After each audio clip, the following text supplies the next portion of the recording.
দীপাঞ্জনবাবু, নমস্কার। দেখুন, আপনি নিরাপত্তা নিয়ে অনেক কিছু বলেছেন, অনেক ব্রিফ দিয়েছেন। সিকিউরিটি ফোর্সেস তারা কি করতে পারে, তাদের কি ক্ষমতা, বাংলাদেশের সঙ্গে যদি ভারতের কোনো তুলনাই হয় না, ইত্যাদি ইত্যাদি অনেকগুলো বিষয় আপনি তুলে ধরেছেন, যেগুলো একেবারে ওই সীমান্ত রিলেটেড বা দুই দেশের মধ্যে সম্পর্ক সেই রিলেটেড। কিন্তু আমি বলছি ভারতের অন্দরেই রাজনৈতিক পরিসরে এমন কিছু তৈরি হয়েছে না, বিশেষত আমরা যদি পশ্চিমবঙ্গের কথা বলি, তাহলে এমন কিছু বক্তব্য আমরা দেখতে পাচ্ছি যেগুলো কোথাও না কোথাও আশাব্যঞ্জক নয়। যেরকম ফিরহাদ হাকিমের বক্তব্য, যেরকম সিপিএমের রাজ্য সম্পাদক মোহাম্মদ সেলিমের বক্তব্য, এগুলো কোথাও কি আমাদের দেশের যারা জওয়ান, যারা ওই সীমান্তে একেবারে অটুট অতন্দ্র প্রহরী, তাদের কোথাও না কোথাও কি মনোবলে একটা আঘাত করে না? দেখুন, আমি আপনার প্রশ্নের উত্তরে প্রথম যে উত্তরটা দেব, যে ভারতীয় সেনাবাহিনী বা আধা সামরিক বাহিনী আমাদের জন্য বহির্বিশ্বের মনোবলের দরকার নেই। আমাদের মনোবল যথেষ্ট অটুট। কেউ যদি ভারতবর্ষের দেশপ্রেমের গান গায় বা দেশপ্রেমের স্লোগান দেয়, তাহলে যেমন আমাদের মনোবল অতিরিক্ত কোনো রকম ভাবে বেড়ে ওঠে না, কেউ যদি দেশ বিরোধী স্লোগান দেয় তাহলেও আমাদের মনোবল ভেঙে পড়ে না। কারণ আমাদের মনোবলটা ওইভাবেই তৈরি, তার জন্যই আমরা আর্ম ফোর্সেসে আসি। কিন্তু এই দেশ বিরোধী স্লোগান বা দেশ বিরোধী কার্যকলাপ বা কথাবার্তা, এগুলো আমাদের কোথাও না কোথাও পরিস্থিতিটাকে একটু জটিল করে তোলে। এবার আপনি যে প্রশ্ন করছেন, দেখুন, আমরা আর্ম ফোর্সেসে একটা কথা বলি যে কোনো ওয়ারল্যাক সিচুয়েশনে বা এমার্জেন্সি, যেখানে রাষ্ট্রীয় সুরক্ষার একটা প্রশ্ন উঠে যায়, সেই সমস্ত জায়গাতে আমরা দু ধরনের শত্রুর সঙ্গে লড়াই করতে হয়। একটা হচ্ছে বহিঃশত্রু, এনিমি আউটসাইড দ্য কান্ট্রি বা আউটসাইড দ্য স্টেট। আরেকটা হচ্ছে এনিমি উইদিন দ্য স্টেট বা উইদিন দ্য কান্ট্রি, যেটা ভেতরের শত্রু। এবার আমি আপনাকে তিনটে উদাহরণ দিই। আমি ব্যক্তিগতভাবে মনে করি যে শৌর্যে বীর্যে রাবণ আর রামের তুল্যমূল্য বিচার ছিল। রাবণ কখনোই হারতো না, বা রাম কখনোই রাবণকে হারাতে পারতো না যদি না বিভীষণ থাকতো। এটা একটা মাইথোলজিক্যাল বা পুরাণ গল্প। ইতিহাস বলছে সিরাজউদ্দৌলার সৈন্যকে কোনোভাবেই লর্ড ক্লাইভ অত ছোট সৈন্য বাহিনী নিয়ে হারাতে পারতো না যদি না মির্জাফর থাকতো। এবং এই মির্জাফরের কিন্তু ওটা একটা সিম্বলিক। মির্জাফর ভারতবর্ষ বহু দেখেছে, পৃথ্বীরাজ চৌহান মোহাম্মদ ঘড়ির সময়ও দেখেছে জয়চাঁদকে। এরকম মির্জাফর বিভিন্ন সময় আমাদের দেশে আমরা দেখেছি, বাস্তব। আমি পুরাণের গল্পে যাচ্ছি না। 1936 থেকে 1939 যে ঐতিহাসিক স্পেনের গৃহযুদ্ধ হয়েছিল, যেটা আমাদের বামপন্থী বন্ধুরা মাঝে মাঝে সেই এক্সাম্পলটা দেয়, কারণ ওটা একটা বামপন্থী ব্যাপার ছিল।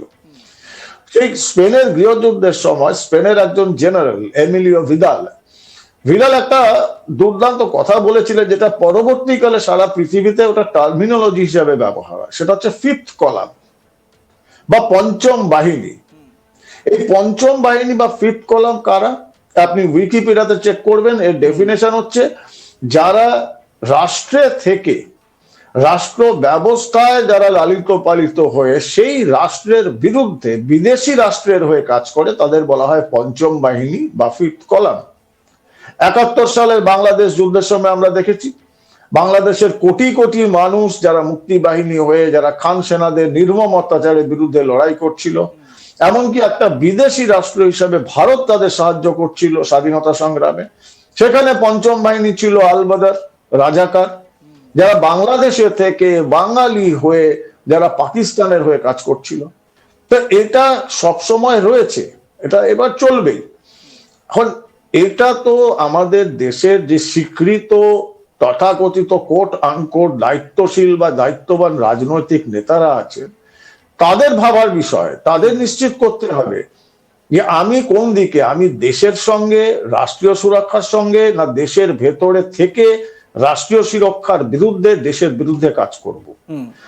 সিপিএম, কংগ্রেস, তৃণমূল, বিজেপি বা অন্যান্য রাজনৈতিক দল থাকবে, আমাদের গণতান্ত্রিক ব্যবস্থায় লড়াই চলবে, কেউ জিতবে কেউ হারবে, শাসক বিরোধী তো চলতে থাকবে।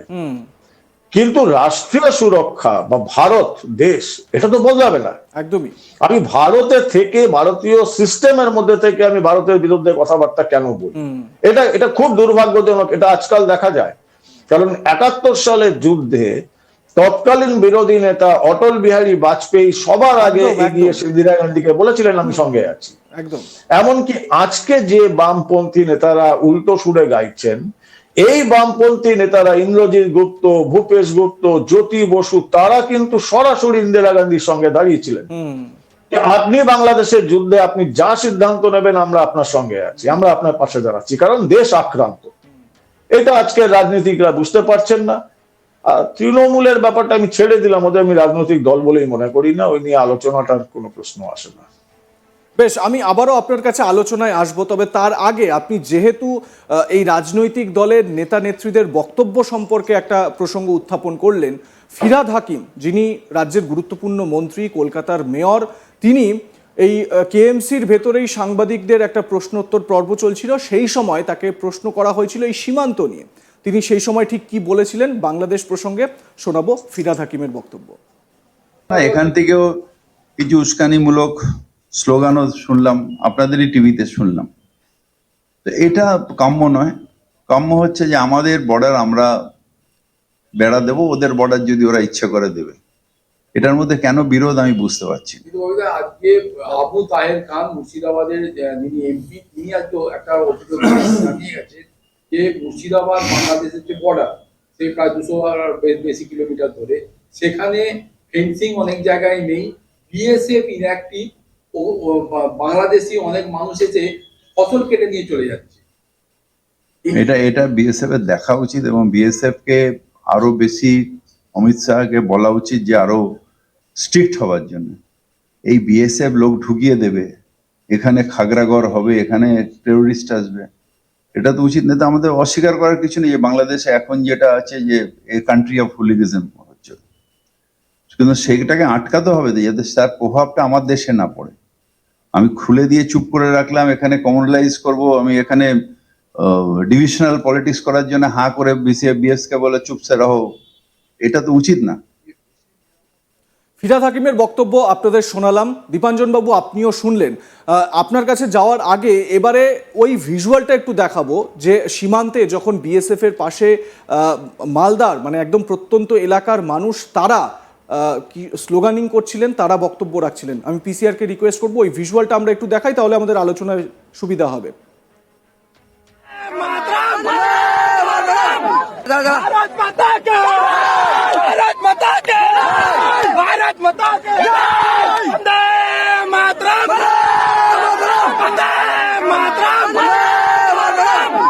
जय श्री राम।